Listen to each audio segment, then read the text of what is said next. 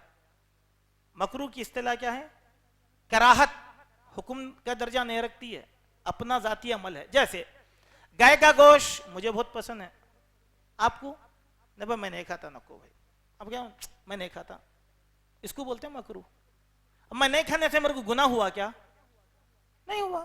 ایک دوسری بات، حدیث دلیل، امام بخاری رحمۃ اللہ علیہ نے کتاب الیتیمہ والاشربہ میں ایک باب باندھا گھوڑ پھوڑ سے متعلق، ضبط. حضرت خالد ابن ولید رضی اللہ عنہ صحابہ کرام کو دعوت دیے جس میں اللہ کے نبی بھی تھے. دسترخوان بچھا دیا گیا تو اللہ کے نبی کے دسترخوان پر ضب لا کر رکھا گیا، بھنا ہوا گھوڑ پھوڑ. اللہ کے نبی سے کہا گیا کہ آپ کھائیے. اللہ نے میں نے کہا میں نہیں کھاتا، اس میں الفاظ اچھی، میں نہیں کھاتا بولے. تم لوگ کھاؤ بولے. کیوں نہیں کھاتا بولے؟ ہمارے علاقے میں یہ پایا نہیں جاتا، میں نہیں کھاتا. مگر اللہ کے نبی کی موجودگی میں تمام صحابہ کھائے نا تو کیا اللہ کے نبی روکے؟ اس کو کیا بولتے ہیں؟ مکروہ. اس کو کیا بولتے ہیں؟ مکروہ. چلیے اب زردہ، گھٹکا، بیڑی، یہ وہ سب جتنے بھی اللہ کے واسطے چھوڑو میرے دوستو، یہ حرام ہے. دنیا کی کوئی طاقت اس کو حلال نہیں بول سکتی. لجنت الدائمہ سعودی عرب کی جو کمیٹی ہے، علامہ ابن باز رحمۃ اللہ علیہ کی تحت وہ کام کیا کرتی تھی. ماشاءاللہ 100 صفحے کی پوری کتاب لکھی ہے اس کی حرمت کے بارے میں. 100 صفحے کی کتاب ہے پوری کہ سگریٹ نوشی وغیرہ یہ سب چیزیں حرام ہیں، ہم اس کو چھوڑ دینا. چلیے ہمارے بھائی نے جو سوال کیا اس سوال کے رو سے حلال اللہ تبارک و تعالیٰ نے قرآن مجید میں فرمایا کہ ہم نے بنی اسرائیل پر جو جو چیزیں حرام تھی اس کو واضح کر دیا. بولے یعنی سب چیزیں حلال ہے، جو حرام تھی اس کو واضح کرے. بولے اب ہم کو یہ چاہیے، بہت ضخیم کتابیں اس کے اندر ہیں اردو زبان کے اندر، بہت اچھی کتاب ہے مبشر حسین ربانی حفظہ اللہ کی تجارت کی کتاب ایک، اور ہمارے شیخ عبد الرحمن الکیلانی کی اسلام میں تجارت. یہ 2 کتابیں بڑی عمدہ ہیں. اگر آپ میں کہ کوئی بھائی اپنی تجارت کو حلال اور حرام سے واضح ہونا چاہتے ہیں تو آپ ان کی کتاب کو پڑھیں، اور اس کتاب کے اندر بہت بڑی چیز آپ کے سامنے آ جائے گی. اس لیے حرام کے بارے میں معلوم کریے آپ.